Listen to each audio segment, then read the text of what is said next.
Hello friends, तो आइए इस वीडियो में जो हम लोग भारत स्किल का ऑब्जेक्टिव जो है फिटर ट्रेड का उसका हम लोग यहाँ पर डिस्कशन कर रहे हैं। और इस वीडियो में हम लोग 51 नंबर से आगे का क्वेश्चन को अभी हम लोग देखेंगे। और ये जो क्वेश्चन है ये बहुत ही इंपॉर्टेंट है क्योंकि ये प्रीवियस ईयर में पूछा हुआ क्वेश्चन है और इसी से मैक्सिमम कंपटीशन एग्जाम में भी इस तरह की क्वेश्चन पूछे जाते हैं। तो इसको हम लोग बढ़िया से जो है इसका डिस्कशन करते हैं। तो चलिए हम लोग देखते हैं 51 नंबर का क्वेश्चन क्या है।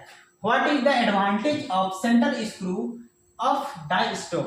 डाई स्टॉक का जो सेंटर स्क्रू होता है उसका एडवांटेज क्या है? यहाँ पर देखिए इसका फोटो में ये देख रहे हो, इसको सेंटर स्क्रू कहा जाता है। यहाँ पर देखिए और इसके दोनों साइड में दो स्क्रू साइड स्क्रू होते हैं, यानी डाई स्टॉक में 3 स्क्रू होते हैं जिसमें से एक सेंटर में होता है। और ये सेंटर स्क्रू का एडवांटेज क्या है देखिए, ऑप्शन नंबर ए में क्या कह रहा है, टू टाइटन द डाई, यानी डाई को टाइट करने के लिए इसके लिए यूज नहीं करते हैं। To adjust the depth of cut, depth of cut को एडजस्ट करने के लिए ये स्क्रू दिया हुआ रहता है। यानी इसका राइट आंसर अगर देखा जाए क्या हो जाएगा, B number, to adjust the depth of cut. Depth of cut जो होता है उसको एडजस्ट करने के लिए सेंटर स्क्रू को दिया जाता है। नेक्स्ट आगे देखते हैं। देखिए नेक्स्ट क्वेश्चन है, what is the name of elements of screw mark as X. ये सिंपल सा है, एक एक्स के रूप में यहाँ पर मार्क किया गया है और इसको अब पूछा गया है कि ये क्या है। तो यहाँ पर ध्यान दीजिएगा, ये जो आप मार्क किया गया है ना, इसी के बारे में आपको जानना है। और ये जो आपको देख के ये आपको पता चल रहा है कि ये क्या है, तो ये थ्रेड एंगल है। क्या है? थ्रेड एंगल, यानी इसका राइट आंसर यहाँ पर क्या होने वाला है, thread angle.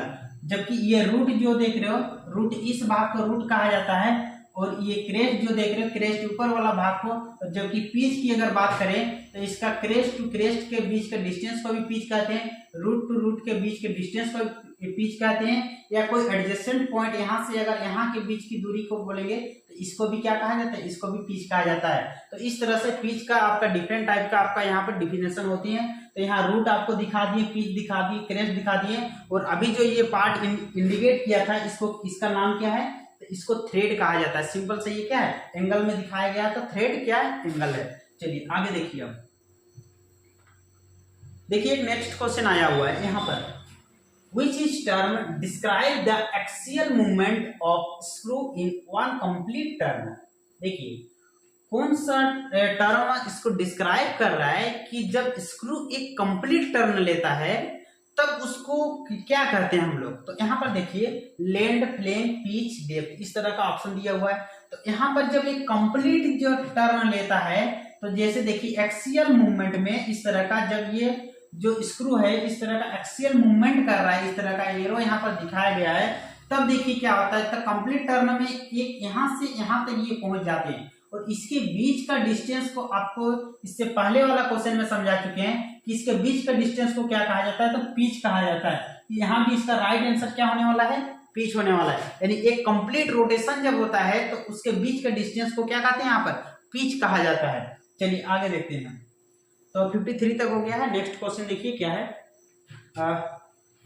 How the size of drill bit is major.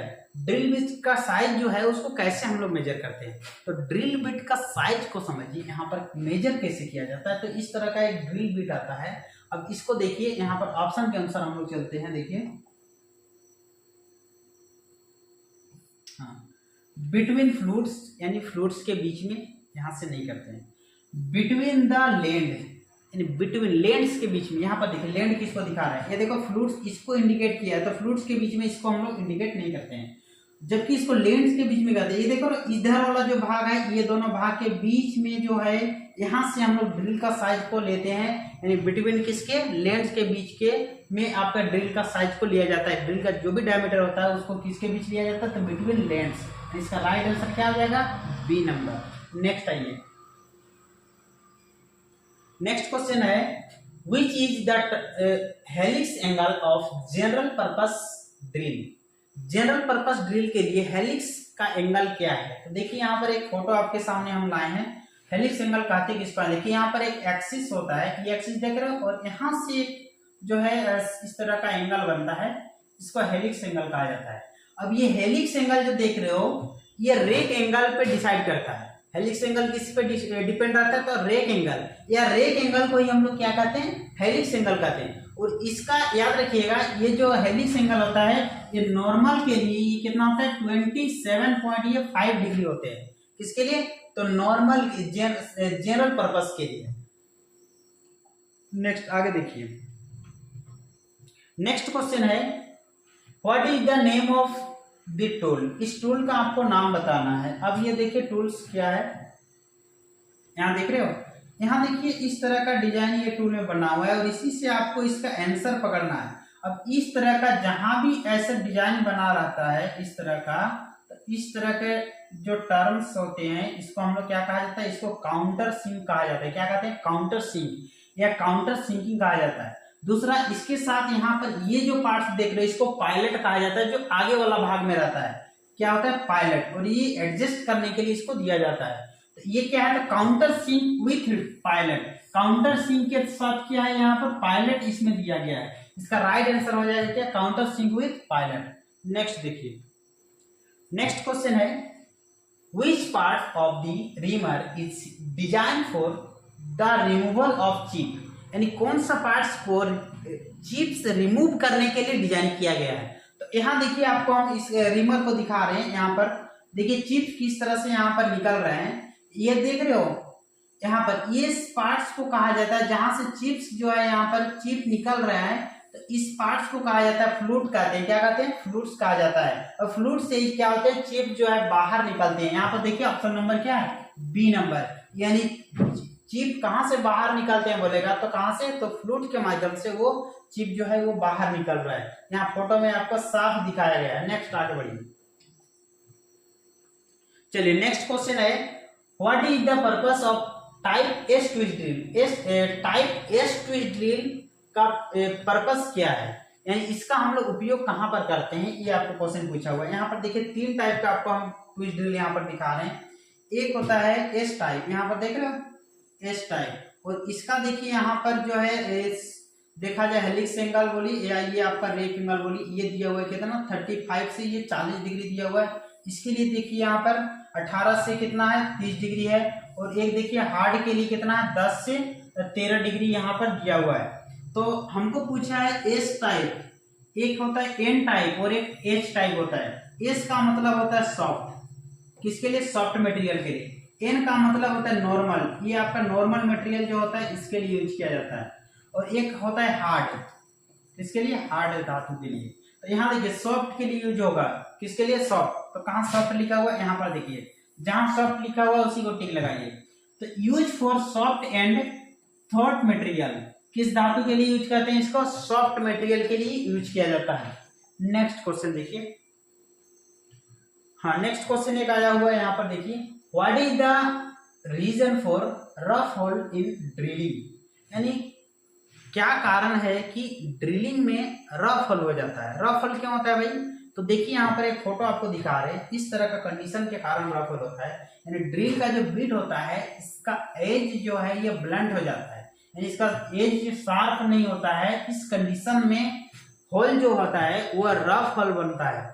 तो यहाँ पर देखिए ऑप्शन नंबर ए में क्या कहा गया है, unequal point of thinning, drilling point not in centre, clearance angle is incorrect, clearance angle incorrect, ये भी नहीं, drill cutting edge are not sharp, drill का जो कटिंग एज होता है वो शार्प नहीं होगा तो वहां पर चांस बनता है रफ होल होने का। क्या बनता है? रफ होल होने का चांस बनता है। नेक्स्ट देखिए, नेक्स्ट एक न्यूमेरिकल क्वेश्चन है। तो चलिए यहाँ पर एक इसको देखते हैं अभी हम लोग। Determine the drill size for finishing diameter 19 mm, reaming hole as per table under size 0.2 and over size 0.05। तो देखिए ड्रिल रीमर साइज निकालने का एक फार्मूला आप लोग को पहले भी बता चुके हैं।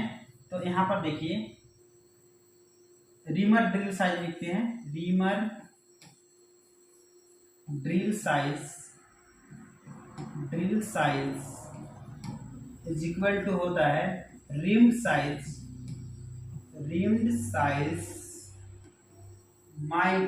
माइनस, यहाँ माइनस हो जाएगा under size plus over size. Over size. इस फार्मूला से याद रखिएगा, इसी फार्मूला से इस तरह का क्वेश्चन बनते हैं। बीच में क्या है तो माइनस है, तो रिम्ड साइज देखिए यहाँ पर क्या है 19 है, 19 में हम लिख दिए माइनस, अंडर साइज कितना है तो 0.2 है, प्लस ओवर साइज कितना है तो 0.05 है। 19 माइनस इसको जोड़ेंगे तो क्या हो जाएगा 0.25, इस तरह से अगर इसमें माइनस करेंगे तो 18.75 इसका राइट आंसर हो जाएगा।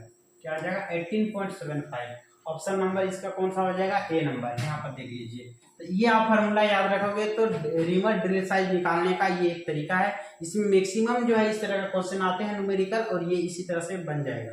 तो चलिए आज के इस वीडियो में जो हम लोग यहाँ तक रखे हैं, यानी 60 नंबर क्वेश्चन तक। फिर नेक्स्ट क्लास में इससे आगे का क्वेश्चन को हम लोग देखेंगे। तब तक के लिए थैंक्स।